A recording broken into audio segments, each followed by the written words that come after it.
지금부터 9월 13일 주일 예배를 하나님 앞에 드리겠습니다. 하늘의 문을 여서서 찬양하면서 예배를 시작합니다.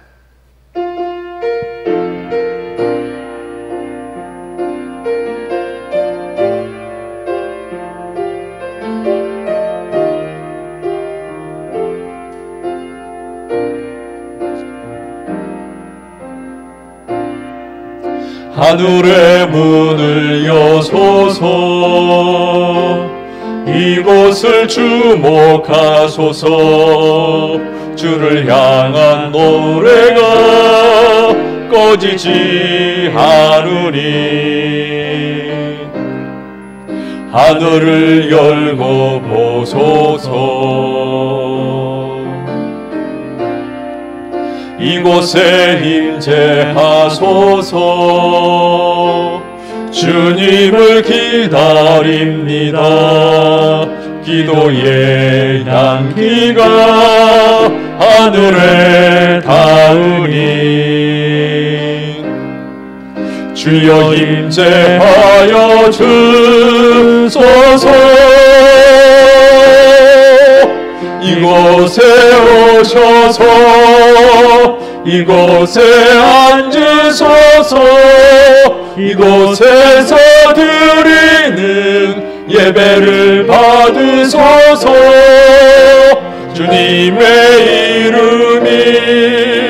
주님의 이름만이 오직 주의 이름만 이곳에 있습니다. 이곳에 오셔서 이곳에 앉으소서. 이곳에서 드리는 예배를 받으소서. 주님의 이름만이 오직 주의 이름만 이곳에 있습니다. 우리 다 같이 사도신경으로 신앙 고백 드리겠습니다. 전능하사 천지를 만드신 하나님 아버지를 내가 믿사오며 그 외아들 우리 주 예수 그리스도를 믿사오니 이는 성령으로 잉태하사 동정녀 마리아에게 나시고 본디오 빌라도에게 고난을 받으사 십자가에 못 박혀 죽으시고 장사한 지 사흘 만에 죽은 자 가운데서 다시 살아나시며 하늘에 오르사 전능하신 하나님 우편에 앉아 계시다가 저리로서 산자와 죽은 자를 심판하러 오시리라.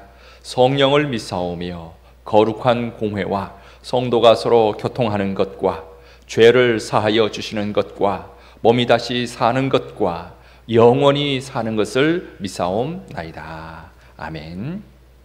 찬송가 84장 함께 찬양하겠습니다.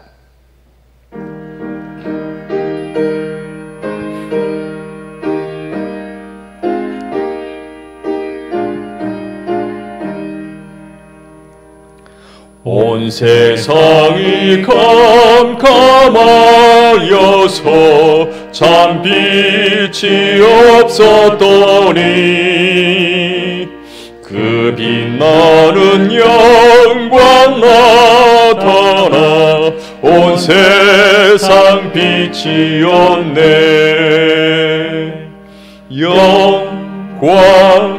영광의 주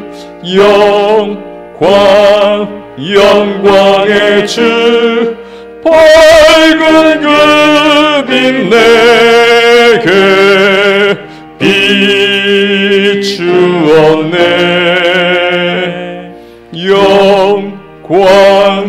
영광의 주 영광의 주 이 세상의 빛은 오직 주 예수님. 주 말씀을 믿는 사람은 그 마음이 시원하고 주 명령을 준행하는 자 그 길이 환하겠네.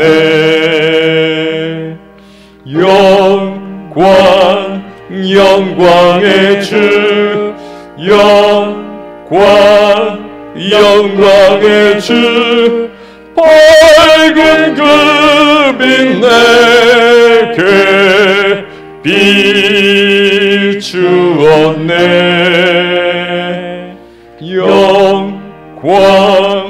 영광의 주, 영광의 주, 이 세상의 빛은 오직 주 예수님. 죄 가운데 사는 사람은 그 눈이 어두워도 그 죄악을 씻는 날에는 그 눈이 밝아지네.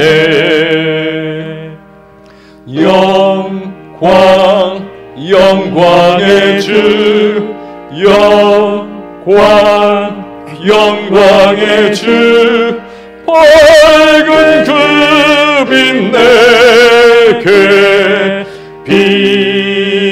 비추었네.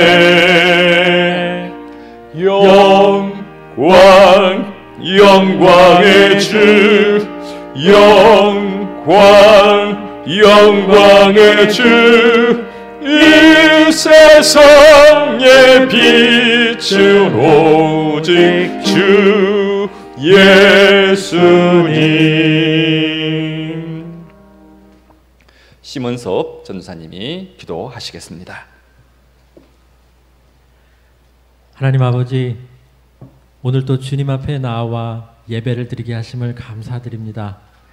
이 시간에도 숨을 쉬고 움직일 수 있게 건강을 주시고 영상을 통해서 예배를 드리며 하나님을 바라보기 원하는 마음, 이 모든 것 하나님께서 주셨기에 감사함으로 주께 나옵니다.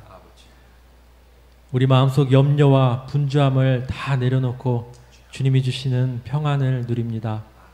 하나님 아버지, 이 시간에 드리는 찬양이 온전한 우리의 고백이 되게 하시고 오늘 주시는 하나님의 말씀이 이 어려운 시기를 지나는 저희 마음에 새겨져 새 힘과 소망이 되고 이 세상에서 그리스도를 드러내며 살도록 인도하여 주옵소서. 성문교회 모든 성도들과 청년들, 다음 세대 학생들의 건강과 생활을 지켜주시고 무엇보다도 저희들의 믿음을 굳건하게 붙잡아 주심을 믿습니다. 감사드리며 예수님의 이름으로 기도드렸습니다. 아멘.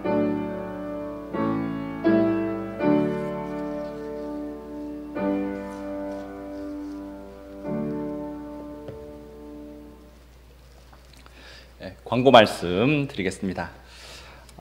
주일 예배를 한 달째 계속해서 영상 예배로 드리고 있는데요.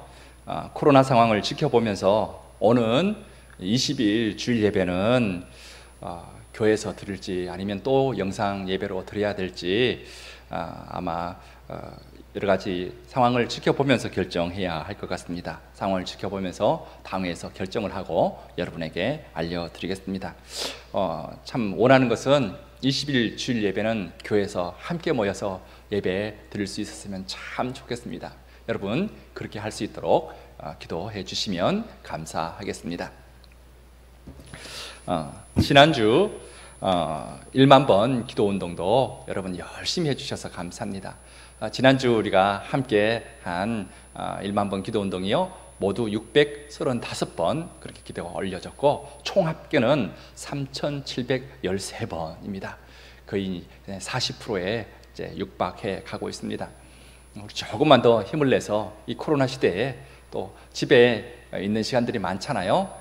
이렇게 많을 때 1만 번 기도운동에 집중해 주시면 감사하겠습니다. 이제 하나님의 말씀 함께 보겠습니다. 우리가 함께 볼 말씀은 신약 야고보서 1장 2절에서 4절까지 말씀입니다. 제가 가지고 있는 성경은 신약성경 370페이지에 있습니다. 야고보서 1장 2절에서 4절까지 우리 세 절 말씀이라 함께 합독하면 좋겠습니다. 저와 여러분 우리 야고보서 1장 2절에서 4절까지 우리 합독해서 함께 읽겠습니다. 내 형제들아 너희가 여러 가지 시험을 당하거든 온전히 기쁘게 여기라. 이는 너희 믿음의 시련이 인내를 만들어내는 줄 너희가 알미라. 인내를 온전히 이루라. 이는 너희로 온전하고 구비하여 조금도 부족함이 없게 하려 함이라. 아멘.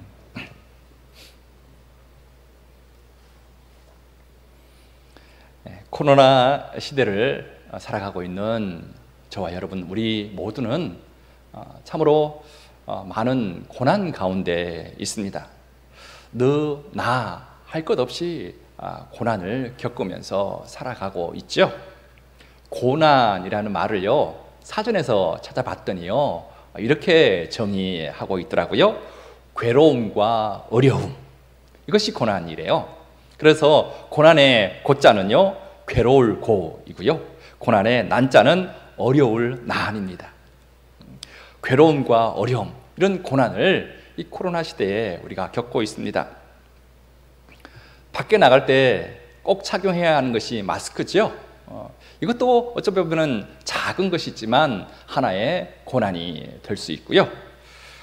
또 보고 싶은 사람들을 못 만난다는 것, 이것도 고난입니다.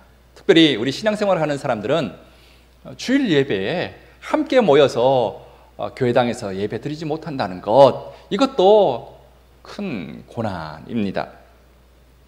이런 것은 이 코로나를 겪는 사람들이라면 모두가 보편적으로 겪는 고난인데요, 이런 보편적인 고난을 넘어서 특별한 어려움을 겪는 사람들도 있습니다. 우리 성도님들 중에서는 목사님, 이 코로나 때문에 제가 하던 일을 이제는 접어야 할 것 같습니다 하고 폐업을 생각하고 있는 그런 분들도 있습니다. 이런 분들은 이 코로나 때문에 특별한 어려움을 당하고 있는 분들이죠. 그리고요, 이 코로나 시대에는 좀 이상한 일도 벌어집니다. 며칠 전에 인터넷을 뜨겁게 달궜던 한 이야기가 있는데요, 중학생 딸이 자가격리를 위반한 엄마를 신고한 그런 일이 있었습니다. 부산에 사는 40대 여성과 중학생 딸은 코로나19 확진자와 접촉한 일이 있었습니다. 그래서 급하게 검사를 받았는데 다행히 두 사람은 다 음성 판정을 받았습니다. 그러나 확진자하고 접촉했기 때문에 보건소 당국으로부터 얼마 동안 자가격리해 주십시오 하는 통지를 받았습니다. 그래서 엄마와 딸이요 집에서 자가격리를 하고 있었는데요, 사춘기 딸이 예민하잖아요. 그래서 이 딸과 엄마가 말다툼이 생기게 되었습니다. 그러자 이 감정이 격하게 되었고요, 이 엄마가 아파트 문을 열고 밖으로 나갔습니다. 너무 화가 났어요. 그래서 이제 지하 주차장에 있는 자기 차에 가서 이 분을 삭히고 있었습니다. 그런데요, 딸은 엄마가 집을 나서면 안 되는데 집을 나가자마자 안에서 문을 다 잠그고 바로 112에 전화를 걸어서는 한 주민이 자가격리를 위반했다라고 신고를 한 겁니다. 이 신고를 받고 경찰과 이 자가격리를 담당하는 이 사람이 아파트에 도착했습니다. 알고 보니까 이 모녀가 말다툼 끝에 이렇게 신고를 하게 되었다는 것을 알게 되었고요, 엄마는 자기 차에서 한 50분 정도 있다가 다시 집으로 돌아왔습니다. 사실 이 자가격리를 위반하면은 1년 이하의 징역이나 1,000만 원 이하의 벌금을 내야 합니다. 그러나 이 부산시는요, 고의성이 없는 데다가 자기 차에 잠시 있었다라는 이 점을 들어서 형사처벌은 하지 않고 주의만 주기로 했다라는 그런 기사였습니다. 아무튼 코로나는 예전에 없던 이런 일들도 만들게 합니다. 엄마와 딸 사이에 이런 일도 있게 합니다. 아무튼 저와 여러분은 지금 고난의 시대를 살고 있는 것은 분명한 것 같습니다. 따라서 저는 오늘 주일부터요, 몇 주간 이 고난에 대해서 여러분과 함께 말씀을 나누고자 합니다. 이 말씀을 통해서 여러 가지 고난들을 넉넉히 이겨내는 힘을 얻는 그런 시간이 되었으면 좋겠습니다. 고난은요, 우리 삶의 일부분입니다. 아무도 고난이 1도 없이 그냥 편안한 삶을 사는 사람은 아무도 없습니다. 고난은, 어떤 고난은 다가오는 것이 보이는 그런 고난도 있고요, 어떤 고난은 느닷없이 기습해 오는 그런 것도 있습니다. 그러나 분명한 것은 우리 모두에게 이 고난이 찾아온다 하는 것입니다. 고난은요, 육체에 이상이 생겨서 오기도 합니다. 고난은요, 환경이 변함에 따라서 오는 것도 있고요, 또한 이 고난은 사람과의 관계에서 오는 것도 있습니다. 그런데 우리는 이 고난에 대해서요, 중요한 것 한 가지를 꼭 알아야 합니다. 고난은 그 고난을 어떻게 대하느냐에 따라서 그 고난의 크기가 달라진다라는 겁니다. 다시 말하면 고난을 어떤 마음으로 받아들이냐에 따라서 고난의 크기가 달라진다라는 거죠. 제가 올해 50입니다. 50년을 살면서 제 나름대로 여러 가지 고난이 있었습니다. 가장 먼저 생각나는 것이요, 12살 때 겪은 일본 뇌염이었습니다. 여러 번 말씀드린 적 있지만 저는 일본 뇌염으로 죽다가 살아났습니다. 뇌염은요, 뇌염 바이러스를 가진 모기에게 물려서 생기는 병입니다. 뇌염에 걸리면 발열과 두통이 심하고요, 조금 더 지나면 의식장애가 일어나고 혼수 상태로 이어집니다. 그리고요, 끝내는 사망에 이르게 되는 아주 무서운 병입니다. 이 병이 발발하면 일주일 안에 생사가 결정됩니다. 일본 뇌염은 지금도요, 환자의 약 25%가 사망합니다. 그리고 약 25%는 나아도요, 지적장애나 손발 마비 등의 무서운 후유증을 남기는 병이에요. 그리고 이 뇌염에 걸린 환자의 50% 정도만 정상적인 그런 생활을 할 수 있는 이 회복이 되는 그런 아주 무서운 병이고요, 아직까지 특별한 치료법이 없는 그런 병입니다. 그때 12살 때 제가 뇌염에 걸렸을 때요, 온몸에 열이 너무너무 많이 났습니다. 그리고 머리는 깨질 듯이 아팠습니다. 그리고 의식을 잃고 3일 동안 혼수 상태에 있었습니다. 머리가 아프고 열이 날 때는 많이 괴로웠습니다. 그런데요, 일주일쯤 지나니까 그냥 살만했습니다. 열도 떨어지고 병원 생활이요, 좀 재미있기까지 했었습니다. 그 전에 병원 생활을 해본 적이 없었으니까요, 병원에서 주는 밥도 맛있었습니다. 그래서 밥 때가 되면 항상 일찍 기다렸던 그런 생각이 납니다. 그리고 병원 앞에 큰 시장이 있었거든요. 그 시장 구경하는 것도 굉장히 흥미가 있었습니다. 그리고 무엇보다도 여러 친지들, 교회 분들이 많이 병문안을 해주셨는데, 그분들이 와서 병문안을 하면 마치 제가 어떤 연극 무대의 주인공이 된 것 같은 그런 느낌이 있어서 그것도 참 좋았습니다. 목숨이 위험한 그런 질병이었지만 제 마음은 그렇게 힘들지 않았습니다. 오히려 관심받아서 좋았습니다. 그렇다 보니 제 인생에 큰 고난으로는 남아있지 않습니다. 그냥 지금 생각하면 그때 그런 일이 있었지 하는 정도입니다. 제 인생에서 또 다른 고난은 군생활 이야기를 하지 않을 수 없네요. 제가 자대 배치를 받고 이제 갔는데 그 부대는 오전 내내 체력 단련하는 그런 부대였습니다. 아침 식사가 끝나고 이제 일과가 시작되면 그냥 오전 내내 뛰는 겁니다. 심장이 터져나갈 것 같고 다리는 후들거리는데 고참들이 무서워서요 낙오를 하지 못했습니다. 그래서 그냥 뛰었죠. 그래서요 아침만 돌아오면 참 겁이 났습니다. 아침밥만 먹고 나면 또 그 혹독한 뛰는 운동을 해야 되기 때문이죠.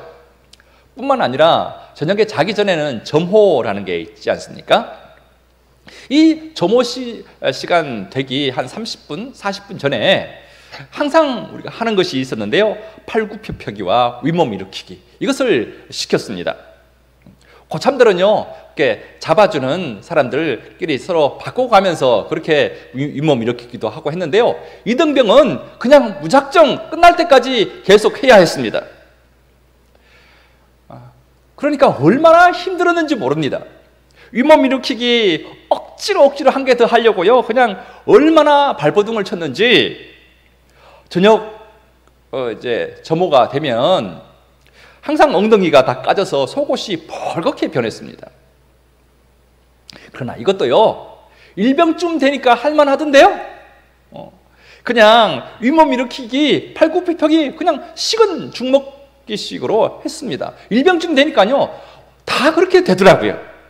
그래서 이것도 할만했고요, 또 일병쯤 되니까 뛰는 것도 할만했습니다. 그러다가 병장 때요 축구를 하다가 무릎을 다쳤습니다. 상대 선수와 부딪히면서 넘어지면서 무릎이 꺾였습니다. 그런데다가 그 상대방 선수가 꺾여진 제 무릎 위에 다시 넘어진 겁니다. 그러니까 심하게 꺾여있는 무릎이 더 심하게 짓눌려진 거죠. 진짜 아팠습니다. 너무 아팠습니다. 한동안 걷지를 못했습니다. 그런데 최전방인데다가 우리 중대만 있었거든요. 그것을 독립중대라고 하는데 이 독립중대에서 병원도 없고요 의사도 없었습니다. 그냥 의무실에 가서 약 바르고 붕대를 그냥 감는 것, 그것으로 그냥 끝났습니다. 제대로 치료를 받지 못했지요. 그러다가 그냥 대충 나와서 제대했는데요, 제대로 치료받지 못한 제 무릎은 40이 조금 넘자 통증이 오기 시작했고 급기야는 퇴행성 관절염이 되었습니다. 그래서 지금도 무릎이 아프고요, 앞으로도 사실 이 무릎이 걱정되기도 합니다. 그런데 이런 육체적인 고난은요 그때는 좀 아프고 불편했지만 그렇게 큰 고난으로 다가오지 않았습니다. 금방 잊어버렸고요, 지금 생각하면 한번 그냥 씩 웃으면서 그래 그때 그런 일이 있었지 하는 정도입니다. 그런데 제가 우리 교회에 오기 5개월 전에 참 사역지가 없어서 힘들었다라는 것 여러분에게 여러 번 말씀드렸잖아요. 그때는 정말 힘들었습니다. 그때 몸은요 지금보다 오히려 건강했습니다. 한 끼 금식하고 있었기 때문에 한 5개월 정도 그렇게 하니까요 몸무게가 한 7, 8kg 정도 빠지더라고요. 몸이 훨씬 가벼웠고 좋았습니다. 아픈 데도 없었고요. 그런데 목사가 일할 곳이 교회 아닙니까? 그런데 교회에서 일을 해야 되는데 그것을 못하니 참 힘들었습니다. 교회 사택은 곧 비워줘야 되는데 갈 곳이 없어서 그것도 참 부담이 됐습니다. 가장의 역할도 제대로 못하고 목사의 역할도 할 수 없었습니다. 그때는 정말 힘들었습니다. 앞이 보이지 않았습니다. 정말 벼랑 끝에 서 있는 그런 느낌이었습니다. 지금까지 살면서 그렇게 힘들고 괴로웠던 적은 없었습니다. 뇌염 걸렸을 때처럼 목숨이 위험한 것도 아닌데 왜 더 괴로웠을까요? 무릎이 꺾여서 걷지 못할 때도 있었는데 왜 그보다 더 힘들었을까요? 마음이 마음이 힘들었기 때문입니다. 이처럼 고난의 크기는요, 그 고난을 대하는 사람의 마음에 따라서 달라집니다. 고난은 마음의 영향을 가장 많이 받기 때문입니다. 자, 그렇다면 고난이 오면 우리가 어떠한 마음을 가져야 할까요? 이것이 오늘 저와 여러분이 말씀을 통해서 풀어나가야 할 것들입니다. 오늘 말씀이 끝나면 고난을 이렇게 이겨나가야 되겠구나 하는 답을 얻는 저와 여러분 되기를 소망합니다. 자, 그렇다면 고난이 오면 우리는 어떤 마음을 가져야 할까요? 어떤 분들은 힘든 일이 자꾸 생기고 하면 꼭 저에게 이런 질문을 하더라고요. 목사님, 제가 지은 죄가 많아서 이런 고난이 오는 걸까요? 제가 아직 회개하지 못한 그런 부분이 있어서 이런 어려움이 오는 걸까요? 하고 묻는 분들이 계십니다. 한마디로 이런 분들의 생각은 내가 고난을 겪는 이유는 하나님이 내 죄를 심판하고 계시기 때문이다 라고 생각하는 겁니다. 이런 생각은요, 오히려 고난을 더 가중시킵니다. 이것은 고난을 대하는 올바른 마음가짐이 아닙니다. 우리는 이것을 로마서 8장 1절부터 4절 말씀 가운데서 알 수 있는데요, 우리 로마서 8장 1절부터 4절까지 앞에 자막에도 나오죠. 한 목소리로 우리 같이 읽겠습니다. 그러므로 이제 그리스도 예수 안에 있는 자에게는 결코 정죄함이 없나니 이는 그리스도 예수 안에 있는 생명의 성령의 법이 죄와 사망의 법에서 너를 해방하였음이라. 율법이 육신으로 말미암아 연약하여 할 수 없는 그것을 하나님은 하시나니 곧 죄로 말미암아 자기 아들을 죄 있는 육신의 모양으로 보내어 육신의 죄를 정하사 육신을 따르지 않고 그 영을 따라 행하는 우리에게 율법의 요구가 이루어지게 하려 하심이니라. 아멘. 8장 1절에 보면 그리스도 예수 안에 있는 자에게는 결코 정죄함이 없다라고 했습니다. 여러분, 정죄가 뭡니까? 너는 죄가 있어 하고 단정하는 것, 이것이 정죄입니다. 그런데 예수 안에 있는 자는요, 이런 정죄함이 없다라고 했습니다. 왜 그럴까요? 이것을 현대어 성경으로 보면 훨씬 더 잘 이해할 수 있습니다. 로마서 8장 1, 2절 말씀을 우리 현대어 성경으로도 우리 한번 같이 읽겠습니다. 그러므로 이제 그리스도 예수께 속한 사람은 정죄받는 일이 결코 없습니다. 생명을 주시는 성령의 능력이 죄와 죽음의 악순환에서 나를 해방시켜 주셨기 때문입니다. 예수 안에 있는 우리는 정죄받는 일이 결코 없습니다. 왜냐하면 생명을 주시는 성령의 능력이 죄와 죽음의 악순환에서 우리를 해방시켜 주셨기 때문입니다. 이 정죄함이라는 단어는요, 헬라어로 카타크리마라는 그런 단어입니다. 근데 이 말의 기본 의미는요, 심판입니다. 그래서 정죄함이 없다라는 말은 심판이 없다라는 그런 말입니다. 하나님은 절대로 우리에게 너는 죄가 있다라고 심판하는 일이 없다라는 말씀입니다. 왜 그렇습니까? 그 이유가요, 로마서 8장 3절에 나와 있습니다. 이 말씀도 우리 현대어 성경으로 한번 보겠습니다. 로마서 8장 3절 현대어 성경 버전으로 우리 같이 읽습니다. 하나님의 율법을 알고 있는 것만으로는 죄의 지배를 벗어나 구원받을 수 없습니다.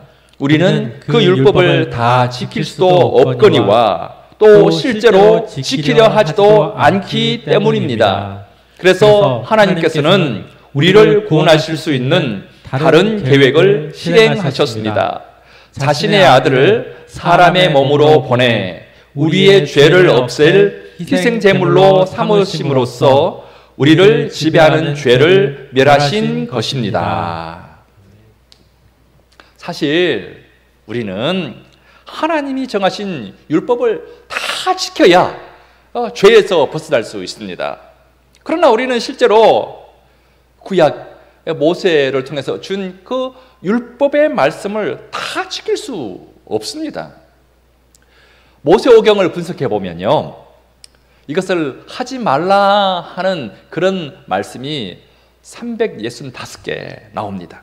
그리고 이것은 반드시 해라 하는 말씀이 248가지입니다. 두 가지를 합하면 다 613개이죠. 이 613개의 율법의 말씀을 완벽하게 다 지킬 수 있는 사람은 아무도 없습니다. 그래서 하나님께서는 우리를 죄에서 완전히 구원시킬 다른 방법을 실행하셨습니다. 그것이 바로 자신의 아들 예수 그리스도를 사람의 몸으로 이 땅에 보내서 우리 대신 희생 제물로 삼으신 것입니다. 다시 말하면 우리가 우리 죄 때문에 받아야 할 그 죄의 대가를 예수 그리스도께 전가시켜서 그분이 대신 받게 하신 것입니다. 그것이 바로 십자가이죠. 하나님은 이 십자가의 은혜로 우리를 지배하는 죄를 완전히 멸하셨습니다. 그러므로 이제 우리는 그 죄 때문에 하나님의 심판을 받는 일은 이제는 없어졌습니다. 따라서 이제부터는 우리 죄 때문에 하나님의 심판을 받아서 나는 이런 고난을 당한다, 하나님의 내 죄 때문에 하나님께서 심판을 해서 내가 이런 어려움을 당한다 하는 말을 하면 안 됩니다. 이것은 성경에 어긋난 것입니다. 우리는 이제 죄 때문에 심판을 받아서 고난받는다는 그런 일은 없다라는 것을 알았습니다. 그런데 우리는요, 여기서 로마서 8장 4절을 다시 꼭 봐야 합니다. 로마서 8장 4절 현대어 성경 버전으로 우리 한번 같이 보겠습니다. 그러므로 이제 우리가 성령을 따라 산다면 하나님의 율법을 지키며 사는 것이며 육신의 죄를 벗어나는 길입니다. 죄사함을 이미 받았잖아요.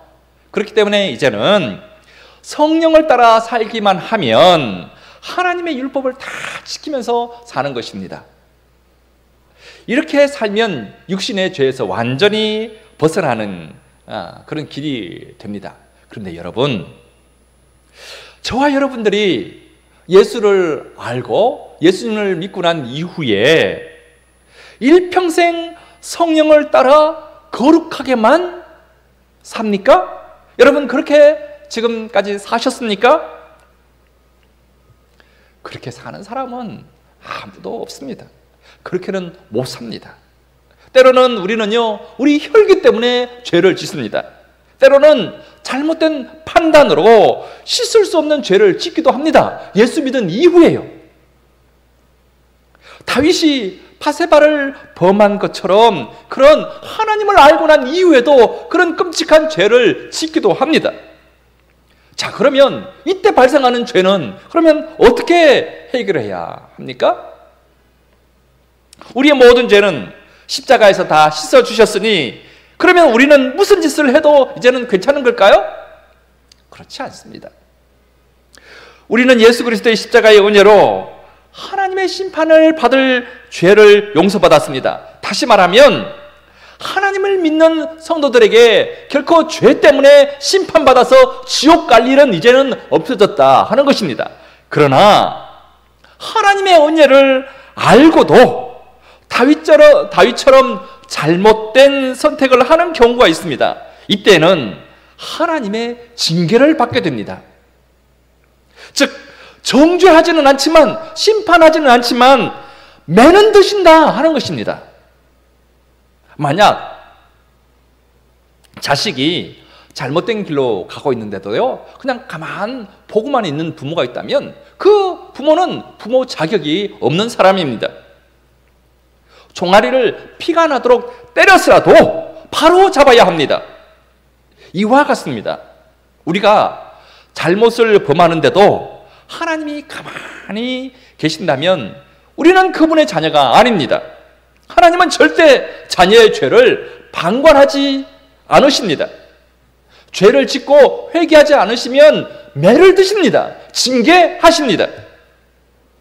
이런 징계라면 우리는 징계 중에서도 소망을 가질 수 있습니다. 이 징계가 끝나면 더욱더 하나님의 사랑을 받는 자녀가 될 것이다 라는 그런 마음이 생기기 때문이죠. 따라서 야고보서 1장 2절부터 4절에는 이런 말씀을 합니다. 우리 야고보서 1장 2절부터 4절 오늘 본문 말씀이죠. 우리 한 목소리로 같이 읽습니다. 내 형제들아 너희가 여러 가지 시험을 당하거든 온전히 기쁘게 여기라. 이는 너희 믿음의 시련이 인내를 만들어내는 줄 너희가 알미라. 인내를 온전히 이루라. 이는 너희로 온전하고 구비하여 조금도 부족함이 없게 하려 함이라. 아멘. 이 말씀도요 어렵잖아요. 공동 번역으로 보면 이 말씀을 훨씬 더 쉽게 우리가 이해할 수 있습니다. 우리 공동 번역으로도 우리 한번 같이 이 말씀을 읽어보겠습니다. 네, 형제 여러분, 여러 가지 시련을 당할 때 여러분은 그것을 다시 없는 기쁨으로 여기십시오. 믿음의 시련을 받으면 인내력이 생긴다는 것을 여러분은 잘 알고 있습니다. 인내력을 한껏 발휘하십시오. 그러면 여러분은 조금도 흠잡을 데 없이 완전하고도 원만한 사람이 될 것입니다. 여러 가지 고난과 시련을 당하면 도리어 기뻐하라고 합니다. 왜냐하면 이 고난과 시련을 통해서 인내력이 생기기 때문이죠. 이 인내력은 우리로 하여금 흠잡을 데 없는 사람이 되게 한다고 합니다. 좀 더 성숙한 삶을 사는 그런 사람이 되게 한다 하는 거죠. 사랑하는 여러분, 지금 어떤 고난을 겪고 계십니까? 현대를 살아가고 있는 우리 모두는 크고 작은 고난이 다 있습니다. 고난이 하나도 없는 사람은 아무도 없습니다. 그런데 그것을 대하는 사람의 마음가짐에 따라서 고난의 크기는 달라집니다. 다른 사람들이 쉽게 넘어갈 수 있는 고난도 마음을 잘 못 먹으면 엄청난 고통이 될 수도 있는 거고요. 그러나 세상살이 가운데 정말 그냥 넘기기는 어려운 엄청난 일을 겪어도 성경적인 그런 마음을 가지면 쉽게 이겨낼 수 있습니다. 그 성경적인 마음가짐이 뭐였습니까? 우리는 결코 우리 죄 때문에 하나님께 심판을 받아 지옥 가는 그런 일은 없다는 것입니다. 우리는 이미 예수 그리스도의 십자가의 은혜로 죄사함을 받은 사람들이기 때문입니다. 그럼에도 불구하고 우리는 연약하기에 우리의 본성은 악하기 때문에 실수도 하고 죄도 짓습니다. 그러면 우리를 사랑하시는 하나님이 우리에게 사랑의 매를 대신다라고 했습니다. 이 하나님의 징계 때문에 고난과 시련을 당하기도 하지요. 그런데 이런 징계 때문에 고난을 당하면 어떻게 하라고 했습니까? 도리어 기뻐하라고 했습니다. 하나님이 우리를 사랑하신다는 그런 증거가 되기 때문입니다. 또한 그 징계를 통해서 우리가 인내를 배울 수 있기 때문에 그렇습니다. 그 인내를 통해 우리는 조금 더 성숙한 그런 사람, 더 건강한 그런 삶을 살 수 있습니다. 그러니 이런 시련이 와도 우리는 기뻐할 수 있는 하나님의 사람들입니다. 다시 한번 여러분에게 묻습니다. 지금 저와 여러분에게는 어떤 고난이 있습니까? 오히려 이 고난은 우리에게 인내를 만들어낸다라는 것을 다시 생각하십시다. 이 인내는 우리를 좀 더 성숙한 삶으로 인도하신다 하는 것을 기억하십시다. 이런 마음가짐으로 고난을 대하면 그 어떤 고난도 이겨낼 수 있습니다. 고난은 마음가짐에 따라서 그 크기가 달라지기 때문입니다. 여러분에게 있는 그 고난, 우리에게 있는 그 고난, 오늘 우리에게 주신 이 말씀의 마음가짐대로 그 고난을 생각해서 그 고난을 대해서 정말 그 어려운 고난이라 할지라도 훌쩍 넘을 수 있는 저와 여러분 되기를 주님의 이름으로 축복합니다. 함께 기도하겠습니다.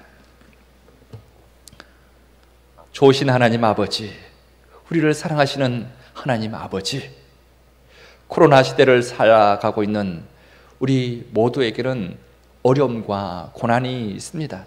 꼭 코로나가 아니더라도 우리 인생에 이 고난은 피해갈 수 없는 것입니다. 이 고난이 올 때 이것을 어떠한 마음가짐으로 받아들이냐에 따라서 그 고난의 크기가 달라진다는 것, 오늘 말씀을 통해서 들었습니다. 우리는 이미 하나님의 사랑을 받아서 우리 죄 때문에 심판을 받아 지옥 가지 않는 하나님의 사람인 것, 이 시간을 통해서 알려주시니 감사합니다. 그러나 우리가 연약한 죄인이기에, 본성이 약한 죄인이기에 죄를 지을 수밖에 없고 실수를 할 수밖에 없습니다. 이때 우리를 사랑하셔서 하나님이 사랑의 매를 드신다면 기꺼이 감사함으로 그 고난을 이겨낼 수 있도록 하나님 도와주시옵소서.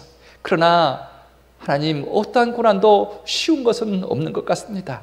하나님 아버지, 우리를 지켜주시고 세상적인 마음가짐이 아니라 오늘 우리에게 주신 그 성경적인 마음가짐으로 인하여서 우리가 이 고난을 잘 이겨낼 수 있도록 주여 도와주옵소서. 고난을 겪으면서 우리 가운데 인내가 생기게 하여 주시고 그 인내로 인하여서 우리의 삶이 조금 더 성숙한 그런 삶이 될 수 있도록 하나님 도와주시옵소서. 주께서 그렇게 이끌어 주시기를 간절히 소망하옵고 모든 것 우리 주 예수 그리스도 이름으로 기도하옵나이다. 아멘. 오늘 말씀 생각하면서 우리 찬송가 337장 우리 부르고 축도함으로 예배를 마치겠습니다. 337장 우리 함께 찬양하겠습니다.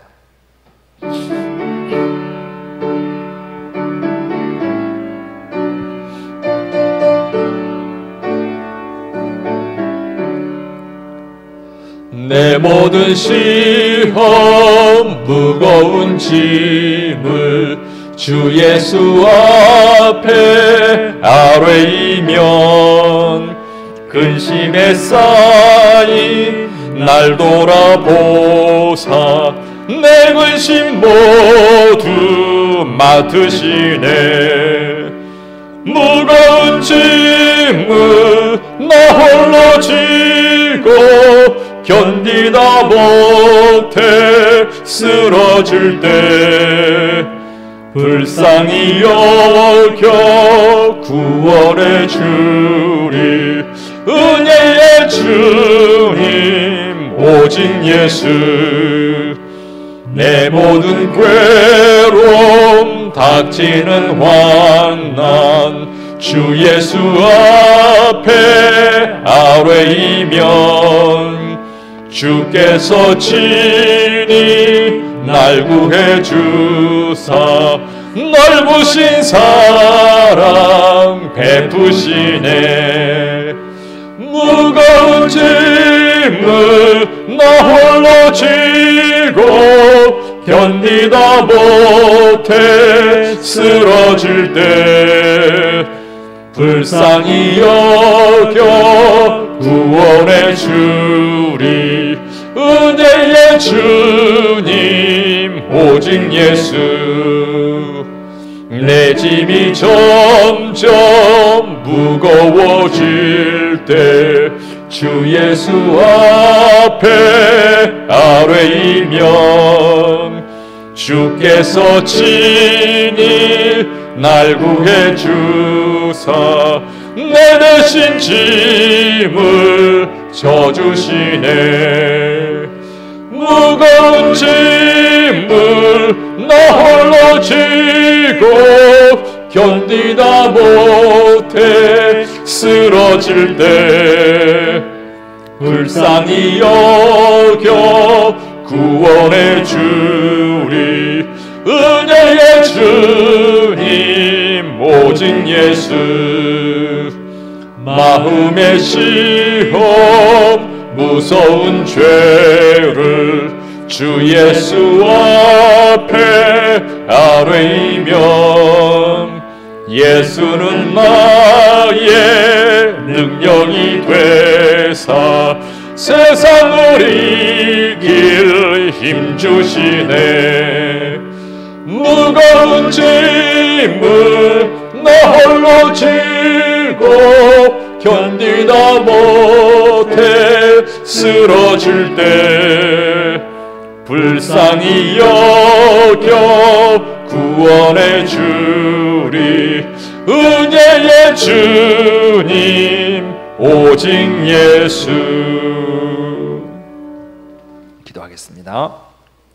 이제는 우리 주 예수 그리스도의 은혜와 하나님 아버지의 크신 사랑과 성령님의 감동 감화 인도 충만하심이 고난은 인내를 만들어 내 삶을 성숙하게 만든다는 마음가짐으로 우리 앞에 닥친 고난을 이겨내고 소망하는 그런 성문교회의 모든 성도들과 그 가정과 자녀 손들 위에 이제로부터 영원토록 함께 있을지어다.